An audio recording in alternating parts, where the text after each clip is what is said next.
Për mua dashuria ndaj familjes është gjëja e parë që ne duhet të rritemi me të, dhe është, siç e thash më parë, shumë e shenjtë dhe familjen duhet ta mbajmë shumë afër. Nuk duhet ta mbajmë. Si e pritet gjithë situatën? Unë qaj, nuk është se s'qaj, unë trëmbem, nuk është se s'trëmbem. Kam situata shumë të vështira të jetës. Por është një dorë që sikur më përkëdhele dhe më thot ti duhet të ecësh përpara. Ti duhet të jesh pra forca, ti duhet të jesh forca edhe për nënën tënde, po. Nuk e di se si është të shkruash mbase, të shkruash për nënën, se secili kur shkruan për nënën ka një përjetim të vetin personal. E nuk e di përjetimet që të kanë ardhur ty, ose ai frymëzimi që ty të ka ardhur pikërisht së pari nga dashuria për nënën, apo edhe nga momenti i vështirë? Jo, nga dashuria.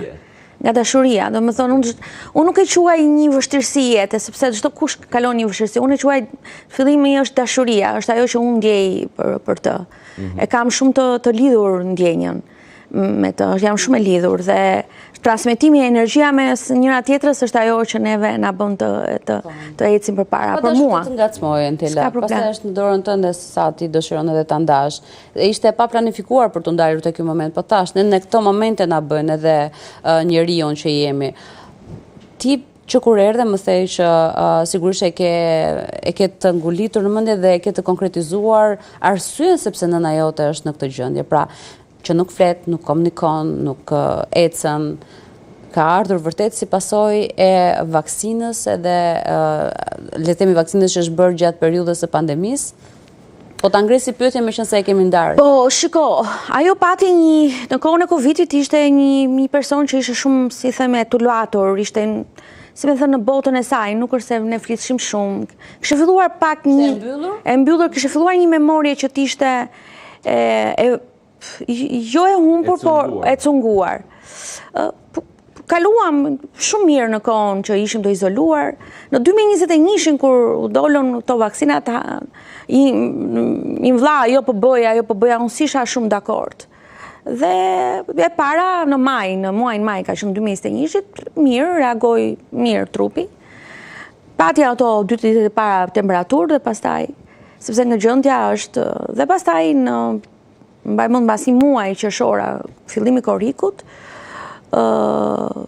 pas 3 javë, fiks pas 3 javë në muajin gusht, filloi që të kishte probleme. Më thoni, iku ndjesia e këmbëve të dalit jashtë, pastaj goja, pastaj më thon deri në të dhjetorit të 2021-shit, ajo pastaj arriti të qëndroj në krevat. Mos lëvizmë. Pavarësisht se mjekët thanë familja është familja Alzheimerit, është prej kulturi, familje e përgjithshme, sepse pastaj unë me një sepse unë bëj kërkime, studime, tashmë jam edhe në doktoraturë, kam fituar doktoraturën smundje neurologjike dhe ushqimi në Rom. Dhe duke bërë një kërkim në botë, ka dalë që ajo që i ka bërë goditjen trurit është vaksina. I ka bërë alergji, si me thënë në thojza, ka qenë më e prekura. Flasim për një goditje e cila e ka përshkallëzuar situatën, apo për një goditje e cila e ka çuar më njëherë situatën? E ka çuar më njëherë, domethënë, nëse do vinte gradualisht, ishte tjetër gjë, sepse është mënyrë jete ose mënyra jetesës, sepse ime më faktikisht ajo ka dhe një histori të tillë të punës, sepse mami ka punuar teknologe lëkure, ka punuar me lëkurët e kafshëve, në atë kohë ka qenë është toksike, dhe koha më pashme ka qenë që dhe prodhimi i bulmetit qumë që ka qenë i pakët, këto i jipnin qumë shplur për ta pirë, po këto e sillnin në shtëpi për fëmijët, sepse më fal ka qenë sistemi i tillë. Kështu që mblidhen gjithë bashkë, janë shumë faktorë që mblidhet edhe del në këtë përfundim, por ajo që i dha goditjen ishte vaksina. Ke pasur mundësi që të flasësh me mjek për shkak edhe të kërkimeve tua, pra duket sikur ti ke faktuar me studimet që ti ke bërë dhe të ka bërë më të dedikuar drejt këtyre studimeve faktit pasurit në Shiko, ajo gjë është ka hikur tash më bërë, e kupton, është unë nuk mund ta kthej kohën pas dhe gjërat pas. Mami e ka këtë goditje. E rëndësishme është që gjërat mos agravohen siç janë agravuar, sepse trupi ka filluar të tkurret, ka probleme me muskujt, se nuk lëviz e gjitha bashkë. Çështja është që ne duhet ta parandelojmë për të tjerët, sepse bota është e madhe, ne Pra ndë dhe unë ka filluar studimet, sepse mirë ime më, po ka dhe të tjerë që ka nevojë për këto një lloj sistemi. Por që... Më të përgjithshme. Po, e këshikoj më të përgjithshme. Duke u nisur nga nëna jote. Kjo pastaj hyn edhe tek pjesa e humanizmit, sa human do të jesh si njeri dhe përveç... Shikoj, njeriu është human, po varet se si do ta përdori humanizmin. Duket sikur nëna jote tashmë është ndërruar në një fëmijë, në mënyrën e dedikimit dhe përkushtimit tënd, e shesit të tillë. Jo, është gjithmonë mami, nuk është... Të dedikimit... Jo, të dedikimit, jo. Ka marrë shkas sepse po e lexoja në rreshta dikush, sepse sigurisht edhe unë e njoh edhe ti, thoshte që je kaq e jashtëzakonshëm në mënyrën se si ti je investuar, dedikuar, duke mos e lënë atë asnjë moment që të jetë e mënjanuar nga rutina jote e përditshme.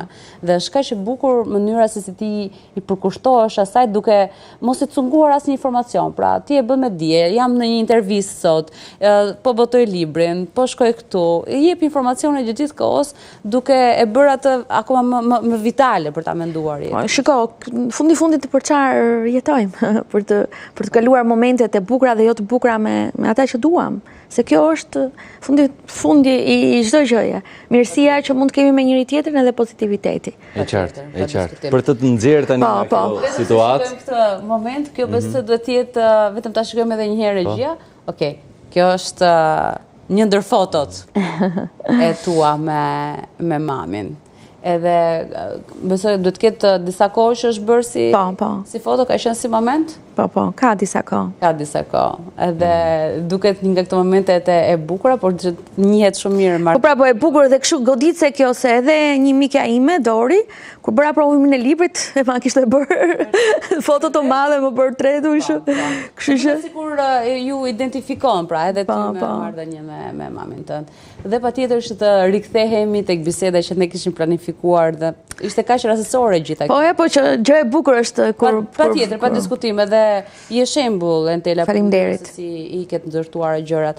Ndërkohë ne si shqiptar tani, dalim këtu te këto bisedat e përditshme që bëjmë. Jemi ne njerëz që e njohim verën, edukatën, kulturën, sepse Mirin pak më herët po thoja, pak në djenin time, butet në Pogradec janë ato që ruan me fanatizëm në disa familje pogradecare. Jo vetëm. Jo vetëm, okej. Është Korça ajo, pastaj është Kolonja, ka qenë zona aty shkonte Pogradec. E bukur kjo. Shkonte vetja. Po tani le të flasim për ato të Pogradecit, pastaj ne shpërndahemi. E bukur kjo, më pëlqeu. Evidentojmë një gjë. Më pëlqen. Duket të paktën sikur ka një lloj edukate dhe fanatizmi në ruajtjen e kësaj tradite, pra të prodhimit të verës. Jeni të mirë si shqiptar? Shiko, ne kemi qenë dikur prodhues shumë të mirë edhe njohës shumë të mirë, janë me zona, është edhe zonat. Cilat? Zona e jonë, si me thënë, ndej Korça, Kolonja, se unë kolonjare jam. Pogradeci, janë dhe me zona, si që kanë. Por ne kemi pas edukat, për shumë familja ime ka pasur edukat, që të pirit një gotë verë çdo ditë diele, në tryezat tona familjare, dhe që kur kemi qenë fëmijë, kupton? Por që unë kam folur shpesh dhe kam dhe profesor, është një nga profesorët që Shqipëria e ka për nder, që ta kemi, që është në moshë relativisht është duke pleqëruar, është Petraj Sotiri, është nga studiusit e vreshtarisë së Shqipërisë, ai që ka asistuar në gjithë vreshtarinë e gjithë Shqipërisë edhe tokës edhe të gjitha, thotë që me gjithë literaturën që ne kemi qenë një vend që kemi prodhuar verë. Por ndryshuan gjërat me kulturën 500 vjet përpara, si kanë qenë, pastaj ne mbahemi dhe kemi të patentuar destilatin verën nga mjalti, në kohën ilire. Domethënë këtu del që ne kemi pasur një kulturë të pirit verë.